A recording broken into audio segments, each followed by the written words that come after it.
après une petite absence sur les réseaux sociaux. J'ai pas mal de soucis à régler, j'ai aussi un travail, du coup j'ai pas forcément eu le temps de filmer ou d'être présente sur Twitter. Je reviens avec mon premier update lecture où je vais vous présenter 3 livres que j'ai lus dans les derniers jours, dans les dernières semaines. Donc il s'agit de La fille du train de Paula Hawkins, de L'école du bien et du mal de Soman Shainani et de La nuit de feu d'Eric Emmanuel Schmitt. Je vais commencer tout de suite par La fille du train de Paula Hawkins, donc c'est aux éditions Sonatine, et le livre comporte 379 pages. Alors c'est l'histoire de Rachel, une femme qui prend le train 2 fois par jour, donc pour se rendre à Londres et pour revenir chez elle.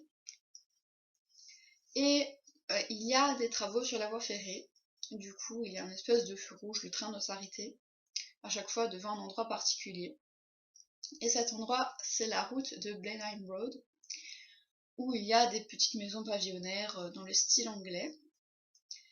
Et à chaque fois que le train s'arrête devant cette rue, et Rachel, elle observe une maison particulière, de gens qu'elle ne connaît pas, mais la maison, elle connaît les détails qu'elle peut apercevoir depuis le train. Et elle s'imagine la vie que les personnes qui vivent dans cette maison peuvent avoir. Elle va même jusqu'à aller donner des noms à ces personnes qu'elle ne connaît pas, donc elle va les surnommer Jason et Jess. Et pour Rachel, Jason et Jess forment le couple parfait, ils s'aiment, ils sont beaux, ils ont une belle maison, une belle vie bien rangée. Jusqu'au jour où, en prenant le train un matin, Rachel va découvrir que sa Jess, donc la femme qu'elle a appelée Jess, qui vit à Blenheim Road, a mystérieusement disparu. Et Rachel, elle se sent impliquée, elle sait pas pourquoi. Du coup, elle va pas pouvoir s'empêcher de participer, de s'initier plutôt dans l'enquête policière autour de la disparition de cette femme. Alors, ce livre, c'est un thriller, recommandé par le grand maître du genre Stephen King, que j'adore. Donc, au dos, il y a une petite citation de Stephen King, mais vous la verrez pas à la caméra. Ça va être plus flou qu'autre chose, donc je vais vous la lire. Donc, Stephen King a dit « Un suspense formidable qui m'a tenu éveillée jusqu'au bout de la nuit ». Donc en voyant ce livre, je me suis dit, si Stephen King le recommande, c'est quand même qu'il doit être pas malement génial, oui. On va dire que ça se dit. Je sais plus où j'en étais du coup avec mes inventions de mots. Il y a beaucoup de suspense dans ce livre. On n'arrive jamais à deviner ce qui va se passer à la page suivante, au chapitre suivant. L'auteur nous tient en haleine, mais d'une façon spectaculaire. La fin, moi je m'y attendais pas du tout. Et peu à peu, au fil des pages, on découvre le dénouement de l'histoire, la progression de l'enquête policière. J'ai eu beaucoup de mal à le poser, ce livre, pour aller me coucher quand il était minuit passé, 1h du matin, des heures comme ça. Et franchement, j'ai adoré, et je le recommande à ceux qui aiment les livres à suspense, les livres thrillers, de ce genre-là. Si vous aimez Stephen King, foncez, n'hésitez même pas, achetez-le. Il est déjà numéro 1 des ventes en Angleterre, aux États-Unis. Les critiques sont unanimes, même en France, il y a déjà plus de 3 millions de lecteurs, voire 4, je ne sais pas. 3 c'est sûr. Donc ça prouve à quel point ce livre est magique. Voilà. Le deuxième livre, c'est L'école du bien et du mal par Soman Shainani, aux éditions Pocket Jeunesse, et le livre comporte 478 pages. Donc c'est l'histoire de Sophie et Agatha, qui sont 2 amies que l'on peut retrouver sur la couverture, qui est juste magnifique au passage. On a des éléments en relief aussi, j'aime bien. Je vais vous montrer tout. Voilà. Donc c'est Sophie ici et Agatha, ces 2 amies, et elles se retrouvent kidnappées par une sombre nuit d'orage pour intégrer l'école du bien et du mal. C'est une école qui vise à former les héros des contes de fées, que ce soit des princesses, des princes ou des vilains, des sorcières, des sorciers, etc. Alors Sophie, comme vous pouvez le voir, c'est le stéréotype un peu de la princesse, elle a des cheveux blonds, elle prend soin d'elle, et tout le tralala. Du coup, elle est persuadée qu'elle va devenir princesse en intégrant l'école du bien.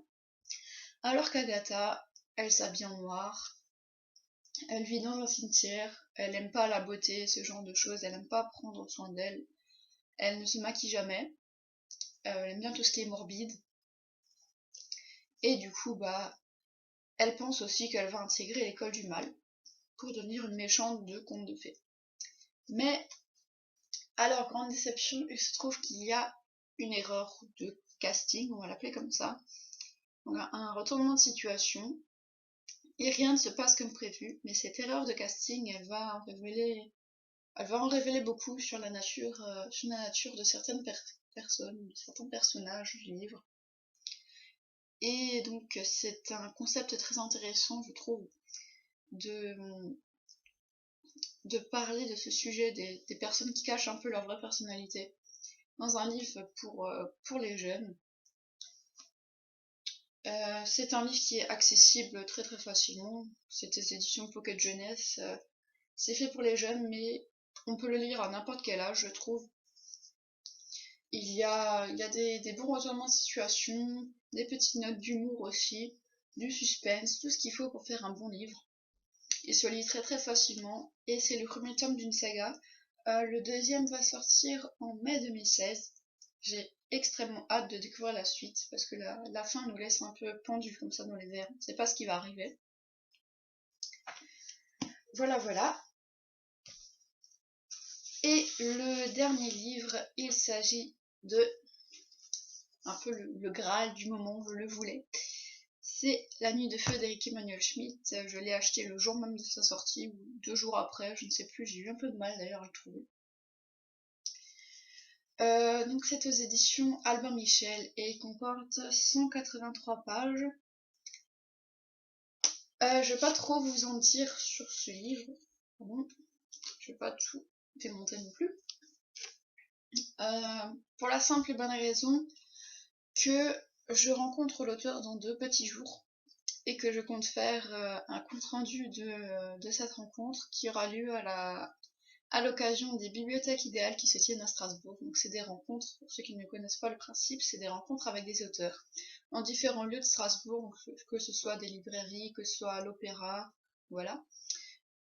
Et ces auteurs, ils font des espèces de conférences sur leurs livres pour en parler, puis après on peut aller se faire dédicacer livres et parler avec les auteurs. Et quand j'ai vu qu'Eric Emmanuel Schmitt était présent à l'édition 2015, je n'ai pas pu résister, j'ai tout de suite bloqué l'horaire, j'ai noté en grand dans mon agenda. Je suis complètement dingue de cet auteur, c'est un auteur que j'adore, voilà.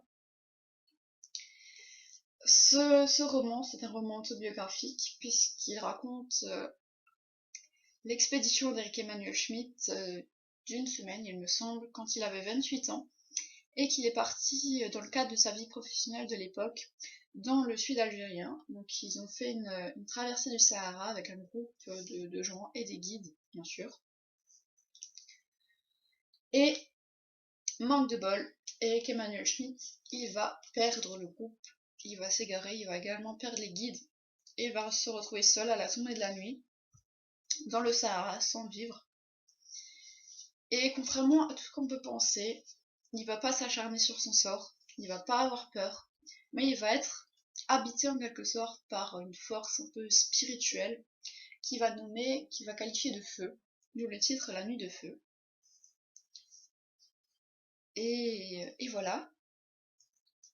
Donc j'ai trouvé ce livre complètement fascinant, je l'ai dévoré, je l'ai lu en même pas une semaine. Bon, il n'est pas bien épais, mais franchement, il vaut le détour. Si vous connaissez Eric Emmanuel Schmitt, que vous avez déjà lu un de ses romans, Oscar et la Dame Rose, La part de l'autre, etc., et ben je vous le conseille vivement parce que c'est un livre, vous ne serez pas déçus, il vaut le détour. J'ai très hâte de rencontrer l'auteur. J'attends cette rencontre depuis que je sais qu'il arrive à Strasbourg pour cette édition des bibliothèques idéales.